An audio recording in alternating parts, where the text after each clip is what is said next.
Salut à tous. J'aimerais bien beaucoup savoir ce que vous pensez des chroniques d'horreur, Horror Chash, qui désactive ses commentaires malheureusement, et je trouve ça un peu dommage parce qu'il aborde quand même des sujets assez graves, sensibles, dirais-je. C'est un eschatologiste et qui nous parle de la fin des temps, la fin du monde, de la fin de la civilisation, ni du changement climatique, des chemtrails, etc., des guerres mondiales, etc. Enfin, des sujets, et on aimerait bien pouvoir quand même s'exprimer parce que c'est bien beau ça de l'entendre parler. Il a une voix sympa, très fluide, c'est très recherché tout ce qu'il dit, il le prouve et c'est très intéressant et je pourrais être d'accord avec lui presque à 70%. Mais après, à un moment donné, là, je dirais que ça va plus. Quand il dit par exemple que je ne sais pas si vous l'avez entendu cette vidéo probablement, parce que vu le nombre de vues, 162 189 vues. Mais à un moment donné, par exemple, quand il dit que les chemtrails, c'est un plan mondial pour empêcher, c'est les manipulations climatiques pour empêcher les rayonnements solaires d'impacter la Terre, etc. Enfin, c'est pour soi-disant sauver le monde tel qu'il est. Vous écouterez, je vais...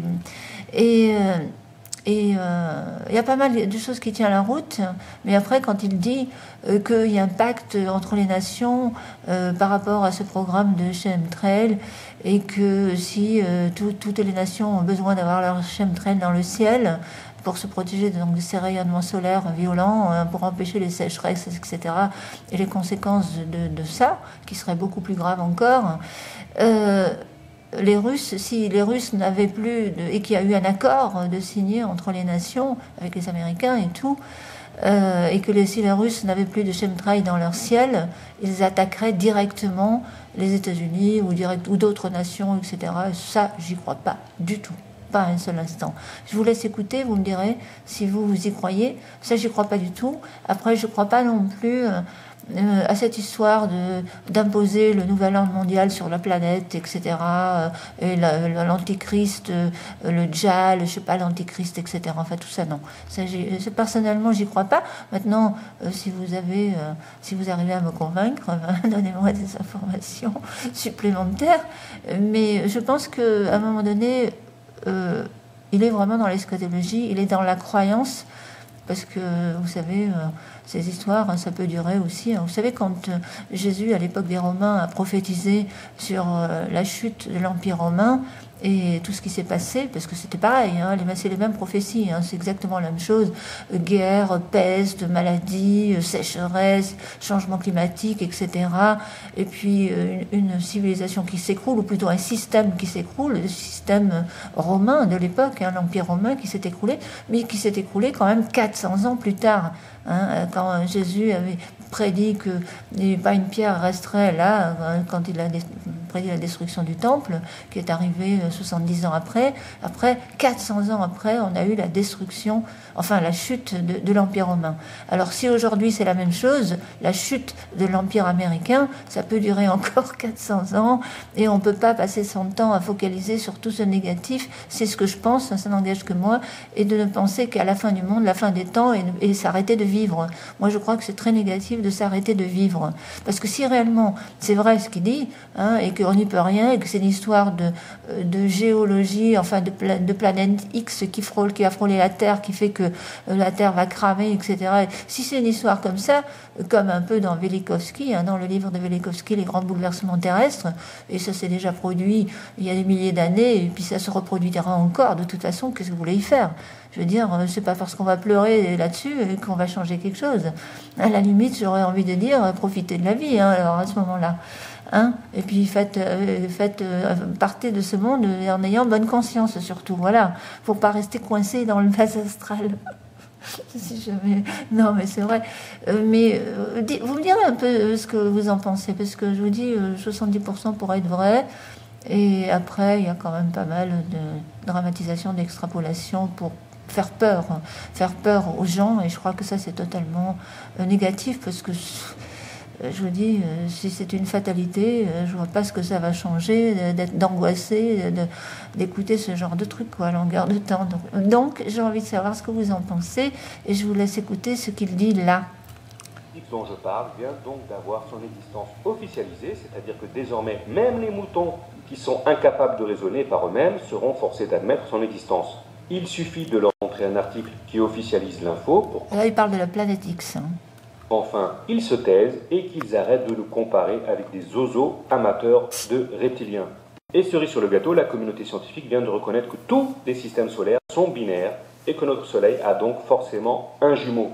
Ce jumeau, c'est certainement ce que l'on appelle la planète Nine, une planète imposante dont l'attraction gravitationnelle influence d'autres astres du système solaire.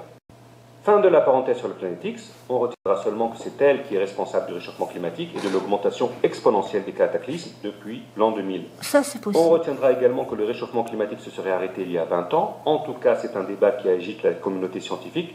C'est le débat autour du Global Warming Pause. Les chiffres sont contradictoires. Certains affirment que le réchauffement climatique est à l'arrêt, d'autres qu'il se poursuit. En réalité, depuis 20 ans, le réchauffement climatique a été plus ou moins contenu grâce au programme des chemtrails. Pour beaucoup, les chemtrails, c'est encore un mythe conspirationniste. Et la plupart des moi, je crois qu'il se poursuit le réchauffement climatique parce que fin septembre, début octobre, sur la terrasse en haut, sur les toits, le soleil piquait, il est monté le matin à 9h30 à 40 degrés, en plein soleil. Et à 10h30, par moment, puis ils balançaient, ils étaient là avec les avions pour cacher, ils étaient là. Hein, et à un moment donné, le voile nuageux, tout de suite, ça fait descendre la température. Donc pour moi, moi j'ai toujours pensé que c'était des manipulations climatiques. Hein. Conspi s'imagine que le but de ces chemtrails ne consiste qu'à tuer des gens, et ils sont scandalisés qu'on leur apprend qu'en réalité, ils servent à nous protéger des rayons néfastes du soleil. Le soleil est devenu blanc car l'atmosphère s'est amincie à cause des connexions continuelles entre les champs magnétiques de la planète X et de la Terre. C'est grâce à la ionosphère que notre air ne s'enfuit pas dans l'espace, mais dès qu'il y a des connexions interplanétaires, des particules atmosphériques ne sont plus ionisées, elles s'échappent dans l'espace et l'atmosphère s'amincit. Elle ne filtre plus les rayons du soleil et celui-ci apparaît blanc au lieu d'avoir une belle couleur jaune comme autrefois. Les rayons du soleil sont nocifs. Ça, j'ai constaté ça aussi. Hein.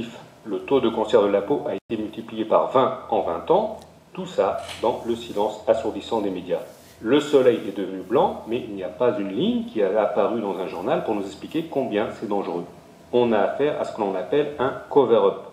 À ce stade, je pense que vous avez compris que les chemtrails constituent une gigantesque opération d'ingénierie climatique à l'échelle de la planète destinée à sauver le monde tel que nous le connaissons. Cela consiste à pulvériser des particules qui vont rester en suspension dans l'atmosphère et filtrer le rayonnement solaire. Tel que nous le connaissons, ça c'est à retenir. C'est vrai que... On cherche à faire en sorte que ces particules s'agglutinent en des filaments de toile d'araignée afin qu'elles restent en suspension le plus longtemps possible. Ces particules, on parle de composés à base de sulfate de barium, d'aluminium et de strontium, sont nocives pour la santé. Chaque année, on estime que plusieurs millions de gens meurent à cause d'elles, mais c'est ça ou c'est la fin de la civilisation. L'ex-président Al Gore a lui-même déclaré que les chemtrails étaient une solution polluante et désespérée, et ce, en direct à la télévision. D'autre part, il y a des pilotes et des parlementaires qui posent des questions au sujet des chemtrails. Ce n'est donc pas un délire de conspirationniste, c'est un sujet sérieux. Il en va de l'avenir de notre civilisation, mais on comprend que si le public était correctement informé, il comprendrait que les chemtrails et les réchauffements climatiques sont le symptôme de quelque chose de très grave. Cette chose, c'est la planète X et la catastrophe cyclique qui impacte la Terre tous les 4320 ans. Ce serait alors la panique totale, la situation serait ingérable pour l'élite occulte, et on pourrait dire adieu au nouvel ordre mondial et au bel avenir radieux qu'il nous promet. Si on explique aux gens que leurs enfants n'auront aucun avenir, l'élite perdrait alors la carotte qui assure leur soumission inconditionnelle au système. L'opération d'ingénierie climatique des chemtrails est répartie en plusieurs programmes, ils peuvent être militaires ou civils, auquel cas ils utilisent un réservoir situé au niveau des toilettes des avions.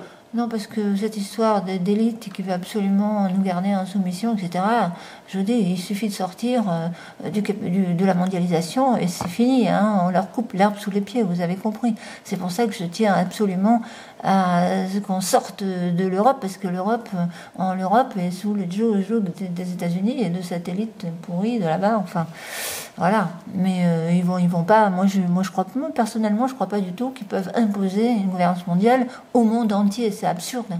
Pour moi, c'est absurde. La Russie, l'Inde, la Chine, le Japon, enfin tous ces pays, vous pensez bien qu'ils vont pas se laisser faire. Hein. Ça n'a pas de sens. Non, non, là pour moi, il extrapole. Ça, c'est les théories 100% conspirationnistes, je dirais extrémistes et eschatologistes. On est informé de tout ça car il y a eu des fuites et maintenant. Mais c'est vrai qu'il vaut mieux qu'on se retire de ça et qu'on soit indépendant, justement, pour pouvoir reprendre le contrôle de notre espace aérien. Hein. Ça, c'est clair. Hein.